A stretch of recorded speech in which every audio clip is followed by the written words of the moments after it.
Assalamualaikum warahmatullahi wabarakatuh. Perkenalkan, nama saya Lailatul Maghfirah. Saya dari Fakultas Ekonomi dan Bisnis, Prodi Manajemen.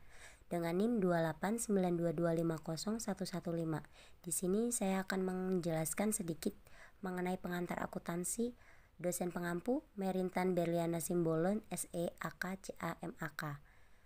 Mari kita simak sedikit penjelasan mengenai analisa transaksi. Menganalisis transaksi. Analisis sendiri adalah suatu kegiatan yang terencana dan dilakukan secara sungguh-sungguh dengan menggunakan pemikiran yang kritis untuk memperoleh kesimpulan dari apa yang ditaksir. Sedangkan transaksi sendiri adalah kegiatan yang mempengaruhi posisi keuangan perusahaan yang dapat diukur dengan satuan uang. Jadi analisis transaksi adalah kegiatan yang sangat penting untuk alat rekapan berbagai data keuangan perusahaan mulai dari pemasukan, pengeluaran, pembelanjaan, dan banyak lainnya. Dan di sini yang dimaksud analisis transaksi yaitu sebenarnya belum masuk dalam proses akuntansi yang sebenarnya. Namun analisis transaksi ini menjadi proses yang sangat penting terutama bagi teman-teman yang baru belajar akuntansi. Karena di proses ini akan kita pelajari kita memandang sebuah transaksi. Sehingga nanti kita tidak salah mencatat transaksi itu dalam proses akuntansi. Ketika kita salah menganalisa dalam sebuah transaksi, maka kita bisa pastikan bahwa kita akan salah melakukan pencatatan dan proses-proses akuntansi selanjutnya pun akan salah. Jadi laporan keuangan yang dihasilkan juga akan otomatis salah. Walaupun sebenarnya analisa transaksi ini belum masuk dalam proses akuntansi secara resmi, tetapi saya bilang analisa transaksi ini sangat penting, yaitu kita harus betul-betul memperhatikan jangan sampai salah analisa. Satu, apa yang harus kita lakukan untuk menganalisis transaksi? Yang pertama itu ada melihat apakah transaksi itu transaksi keuangan atau bukan. Tentu saja dalam sebuah perusahaan itu transaksinya banyak kan, ada yang macam-macamnya bervariasi gitu dan kompleks gitu. Transaksi keuangan sendiri bukan berarti transaksi yang harus berupa uang. Yang maksud transaksi keuangan itu yaitu transaksi yang punya nilai nominal rupiah. Sekecil apapun, maka dia akan masuk dalam proses akuntansi. Kalau tidak mengandung nominal berarti dia tidak akan masuk proses pencatatan keuangan transaksi perusahaan. Nah, yang kedua, perkiraan apa yang dipengaruhi bertambah atau berkurang. Maksudnya itu dari transaksi itu perkiraan rekening apa saja yang terpengaruh, apakah rekening tersebut bertambah atau berkurang. Misalnya kas, apakah bertambah atau berkurang kasnya gitu, atau peralatan yang bertambah atau yang berkurang, dan seterusnya. Rekening apa saja yang dipengaruhi dari transaksi tersebut. Dan untuk yang ketiga yaitu apa yang harus dilakukan, berapa besar nilai yang akan dicatat. Terkait nominalnya, berapa besar sih rupiah yang akan kita catat dalam transaksi tersebut. Perusahaan dagang. Perusahaan dagang adalah perusahaan yang murni hanya menjualkan produk yang produknya sudah disediakan oleh pemasok atau produsen. Jadi kalau perusahaan yang tidak ada pemasok atau mengolah bahan sendiri itu bukan disebut perusahaan dagang ya guys. Dan perusahaan dagang sendiri punya ciri-cirinya yaitu: satu, membeli dan menjual produk tanpa mengolah. Kedua, pendapatan utama murni dari penjualan. Ketiga, modal berasal dari harga pokok produk terjual. Keempat, sebagai perantara antara produsen dengan konsumen. Dan yang kelima, tidak terjadi perubahan barang dibeli dan dijual. Dan yang keenam, laba didapatkan dengan cara menjual produk lebih tinggi dari harga dibeli. Yang sering terjadi pada perusahaan dagang biasanya pembelian barang dagang, retur pembelian dan pengurangan harga, potongan pembelian, beban angkut pembelian, penjualan, retur penjualan dan pengurangan harga, potongan penjualan, beban angkut penjualan, dan persediaan barang dagang serta harga pokok penjualan atau yang biasa disebut HPP. Ada poin penting dalam suatu perusahaan dagang yaitu cash flow atau aliran kas, inventory control, pencatatan persediaan. Ketiga ada profit perusahaan. Keempat ada kelancaran utang piutang.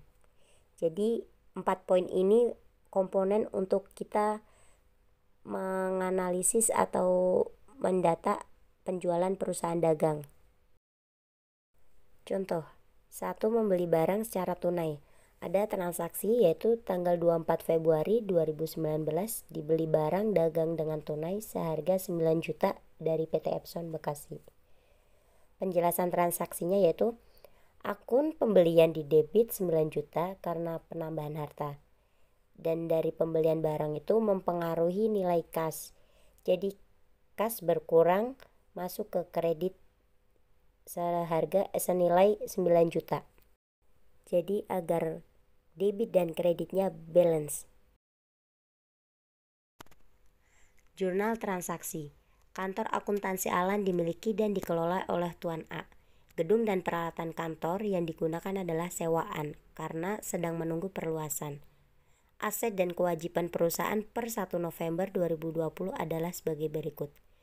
Kas senilai 170 juta 200, piutang usaha 190 juta, perlengkapan 20 juta 750, dan tanah 30 juta serta utang usaha 64 juta 200. Transaksi bisnis selama bulan November 2020 dirangkum sebagai berikut. Per tanggal November, Tuan A menambahkan investasi di perusahaan dengan setoran tambahan kas 150 juta dan kendaraan senilai 75 juta.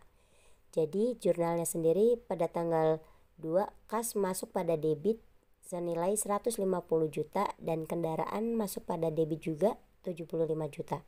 Dan modalnya masuk pada kredit senilai 225 juta.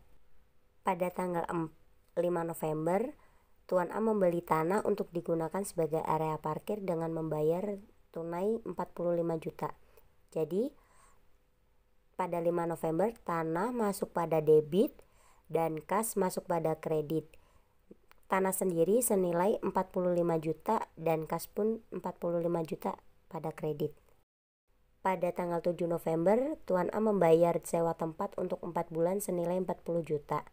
Jadi, sewa dibayar di muka masuk pada debit senilai 40 juta dan kas masuk juga pada kredit senilai 40 juta.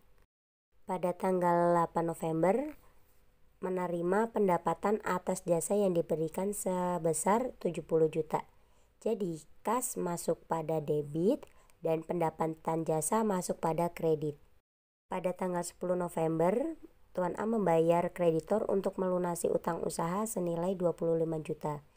Jadi, utang masuk pada debit 25 juta dan kas masuk pada kredit 25 juta. Pada tanggal 11 November, membeli perlengkapan secara kredit yaitu 8 juta 200. Jadi, perlengkapan masuk pada debit 8 juta 200 dan utang pun masuk pada kredit 8 juta 200. Pada 12 November, menerima pendapatan atas jasa audit dan dicatat sebagai piutang usaha sebesar 155 juta. Piutang usaha masuk pada debit 155 juta dan pendapatan jasa masuknya pada kredit 155 juta. Sedangkan 15 November menerima kas atas piutang dari pelanggan 200 juta. Jadi kas bertambah pada debit 200 juta dan piutang di kredit 200 juta. Pada 20 November menerima tagihan bulanan untuk beban bulan November dibayarkan tanggal 10 Desember senilai 16.380.000. Jadi beban tagihan masuk pada debit 16.380.000 dan hutang masuk pada kredit 16.380.000. 26 November Tuan A membayar biaya sebagai berikut. Biaya gaji senilai 80 juta dan biaya utilitas 11.575 dan biaya lainnya 2 juta. Jadi beban gaji masuk pada debit senilai 80 juta dan beban utilitas masuk juga pada debit 11.575 dan beban lainnya masuk juga pada debit 2 juta dan kas sendiri masuk pada kredit senilai 93.575. Jadi total transaksi yang tadi Debit dan kreditnya balance yaitu 878.155.000.